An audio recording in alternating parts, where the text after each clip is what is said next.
Hallelujah. तो आज हम वचन पे बात करेंगे, जैसे कि दशवांश की बातें होगी या अन्य भाषा की बातें होगी, जो देखा जाता है कि वचन के ऊपर बहुत से क्या है, गड़बड़ है और बताया जाता है कि नहीं, अन्य भाषा में बातें करो, दशवांश उद्धार होगा। ठीक है? तो वचन से क्या है, जो मैच नहीं करता, वचन से मैच नहीं करता है, तो बहुत से गड़बड़ है। अगर वचन को हम सही से फॉलो नहीं करते, सही से जानकारी नहीं है, सही से नहीं जानते, तो फिर हमारा क्या होता है, उद्धार में तो हम खो सकते हैं और उससे वंचित हो जाएंगे, क्योंकि गलत शिक्षा की वजह से। जो हम देखते हैं कि अगर पुराने नियम में हम देखते हैं, जो परमेश्वर ने आज्ञा दिया था मूसा को, जो सेक्रीफाइस का, दशवांश का जो भी दिया था परमेश्वर ने, उनको दिया था।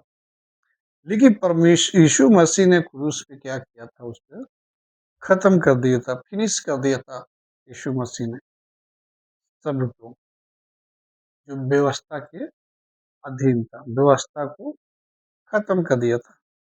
लेकिन आजकल के लोग, जो सेवक है, क्या करते हैं, जबरन थोपते हैं कि आपको दशवांश क्या करना है, देना है। हाँ, लोगों से क्या करते हैं और सुनते भी है,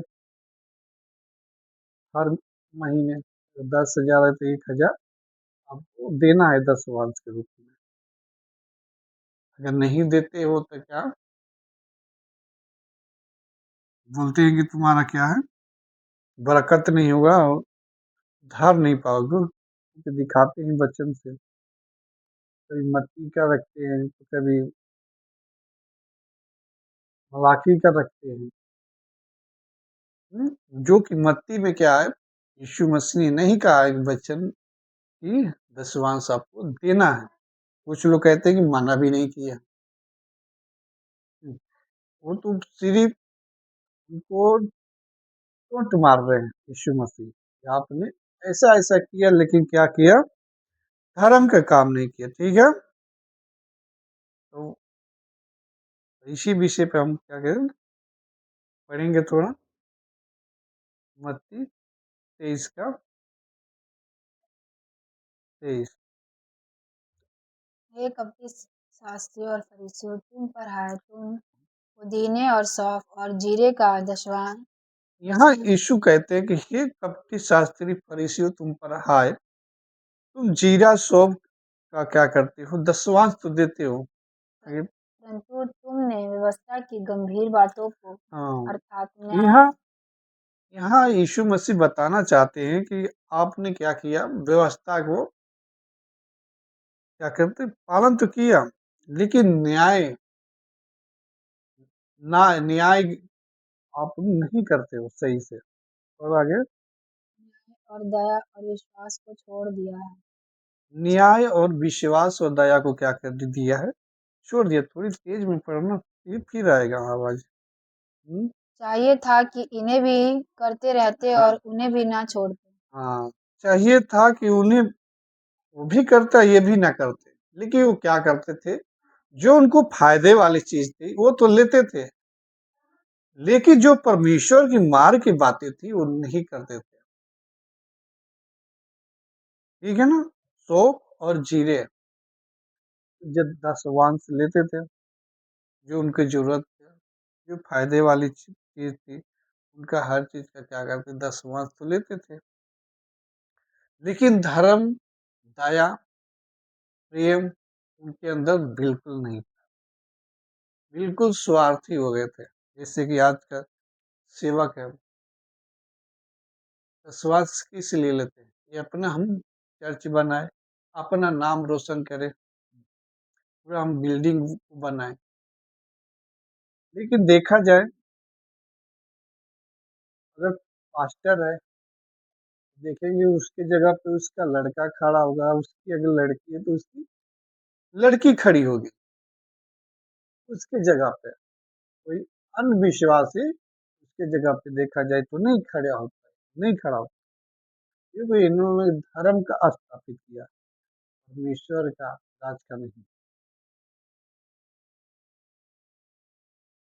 इन्होंने लोगों ने खुद से क्या किया, गड़बड़ किया, और परमेश्वर की जो बातें है क्या की है, नहीं माने, अपनी मन की मर्जी, वचन जो कहता कुछ और करते कुछ और है। ठीक है, तो मलाकी पढ़ो, एक अच्छे।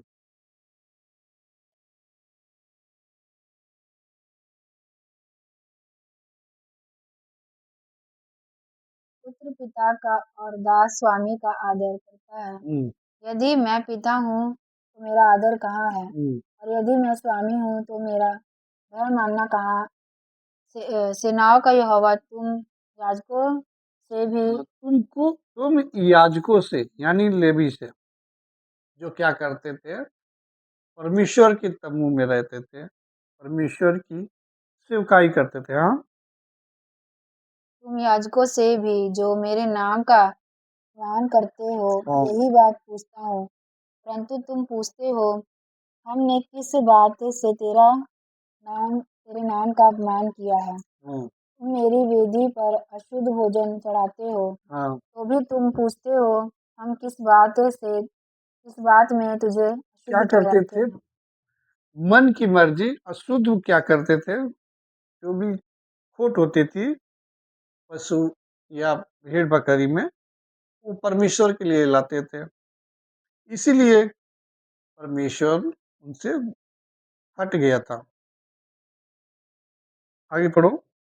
इस बात से मैं भी कि तुम कहते हो यहोवा की मेज तुच्छ है। हम्म, जब तुम अंधे पशु को बलि हाँ। करने के लिए समीप ले आते हो, जब तो अंधे पशु बलि करने के लिए तुम समीप लाते हो, हाँ, क्या यह बुरा नहीं। तो क्या ये बुरा नहीं? हाँ, जब तुम लंगड़े या रोगी पशु को ले आते हो, तो हाँ। क्या यह बुरा नहीं। लंगड़े और अंधे पशु क्या करते थे, अब अच्छी अच्छी चीज रख लेते थे, और जो खराब होती थी वो परमेश्वर को दे देते थे। इसलिए परमेश्वर ने उनको बोला। हाँ, आगे। अपने हाकिम के पास ऐसी भेंट ले जाओ, क्या हम्म, वह तुमसे हाँ। प्रसन्न होगा क्या तुमसे वो पसंद होगा? हाँ। या तुम पर अनुग्रह करेगा। हम्म, सेनाओं के यहोवा का यही वचन है। अब मैं तुमसे कहता हूँ, ईश्वर से प्रार्थना करो कि हम लोगों पर अनुग्रह करे। हम्म, यह तुम्हारे हाथ से हुआ है। तब क्या तुम समझते हो कि परमेश्वर तुम में से किसी का पक्ष करेगा। हम्म, सेनाओं के यहोवा का यही वचन है। भला होता कि तुम में से कोई मंदिर के किवाड़ों को बंद करता, कि तुम मेरी वेदी पर व्यर्थ आग जलाए ना पाते। हाँ। हल्ला होता है, कोई गेट को बंद करता कि तुम ऐसे गलत काम नहीं करते। जो चीज नहीं लाने चाहिए वो चीज नहीं लाते। हम्म, अपनी मन की मर्जी करते थे, अच्छी चीज अपने के लिए, खराब चीज परमेश्वर के लिए। अच्छा, यही तो हो रहा। ये पढ़ो, 3 का 10।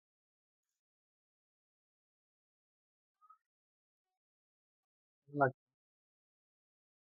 सारे दशमांश भंडार में ले आओ, हाँ, सारे 10वांश भंडार मिलाओ। हाँ, कि मेरे भवन में भोजन वस्तु रहे। मेरे भवन में क्या करे, हाँ, भोजन वस्तु रहे, परमेश्वर ने मलाकी में कहा था। हाँ। और सेनाओं के यहोवा यह कहता है हम्म, कि ऐसा करके मुझे परखो कि मैं ऐसा करके मुझे परखो। इस वचन के ज्यादा यूज किया जाता है चर्चों में। ले आओ, परमेश्वर झरोखे खोल देगा। ये नहीं कि इसी वचन को एक बताते हैं कि लोग इसमें क्या करते हैं, फंस जाते हैं, कहते हैं कि यार हम देंगे तो परमेश्वर हमको डबल दे देगा। तो वही बात हो गई ना, परमेश्वर को परखने वाली बात। हम परमेश्वर को 10 देंगे तो परमेश्वर हमको 20 देगा। हाँ, आगे पढ़ो। कि आकाश के झरोखे तुम्हारे लिए खोल कर आकाश के तुम्हें झरोखे, हाँ, तुम्हारे ऊपर अपरंपार आशीष की वर्षा करता हूँ कि नहीं। तुम्हारे आकाश की झरोखे खोल के अपरंपार की बारिश करता हूँ कि नहीं। इसी वचन को ज्यादा कोट किया जाता है, लेकिन हम इस वचन को जानते हैं जो बोला गया था, जो सेवक थे, जो परमेश्वर के दायरे में काम करते थे, जो याजक थे, उनको बोला गया। देखिए आज की कलीसिया में जो यीशु मसीह ने इसको क्रूस पे खत्म कर दिया इसको, लेकिन आज सौंपा जा रहा है, लियाओ 10 दो, परमेश्वर आपको ये दे देगा, घर दे देगा, बंगला दे देगा, गाड़ी दे देगा। हम्म? इस तरह से क्या होता है, सौंपा जाता है, लोग इसमें फंस जाते हैं और अपनी कमाई का 10वां हिस्सा देते हैं। पास्टर अमीर और देने वाला गरीब। ठीक है। और अब होगी अन्य भाषा की ऊपर। आज का अन्य भाषा में क्या है, बहुत सारी गड़बड़ है। और कहते हैं कि नहीं, जो अन्य भाषा बोलोगे तो पवित्र आत्मा आएगी, तुम सामर्थ पाओगे, तुम सेवकाई कर सकते हो। लेकिन वचन बोलता है कि नहीं, आप जिस दिन विश्वास करते हो उसी दिन तुम पे मुहर लग जाता है, तुम उद्धार पा जाते हो, पवित्र आत्मा उसी टाइम आ जाता है। कुरिन्थियों 14:2। क्योंकि जो अन्य भाषा में बातें करता है वह मनुष्य से नहीं परंतु परमेश्वर से यहाँ बातें करता है। बोला गया है कि मनुष्य जो अन्य भाषा में बोलता है, मनुष्य से नहीं परमेश्वर से बातें करता है। हाँ, इसलिए कि इसकी बातें कोई नहीं समझता। हाँ, इसलिए कि उसकी कोई बातें नहीं समझता। उसकी बातें कोई नहीं, ये नहीं ना लिखा है कि बातें खुद नहीं समझता। हम्म?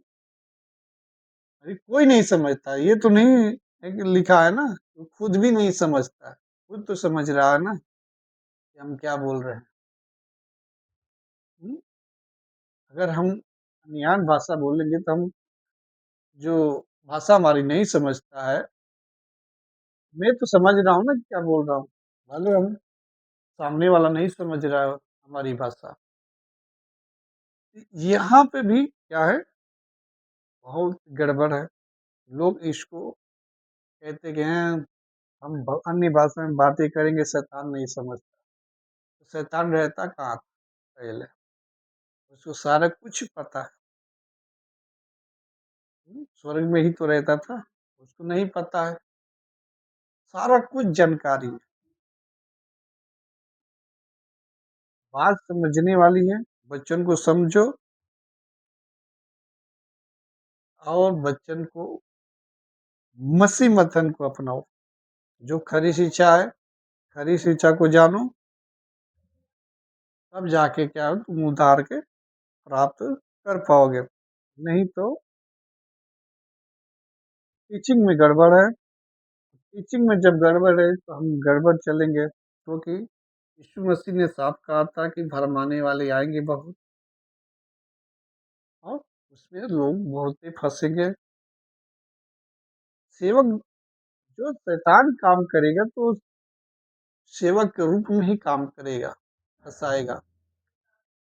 वो अन्न से भूत बन के नहीं आएगा, डराएगा। वो सेवक बन के ही फंसाएगा गलत शिक्षाओं में। तो बचने की जरूरत है, समझने की जरूरत है, तब जाके हम क्या कर पाएंगे, उद्धार को प्राप्त कर पाएंगे। आज के लिए इतना ही। जय मसीह की, गॉड ब्लेस यू। परमेश्वर आप सबको आशीष दे। आमीन।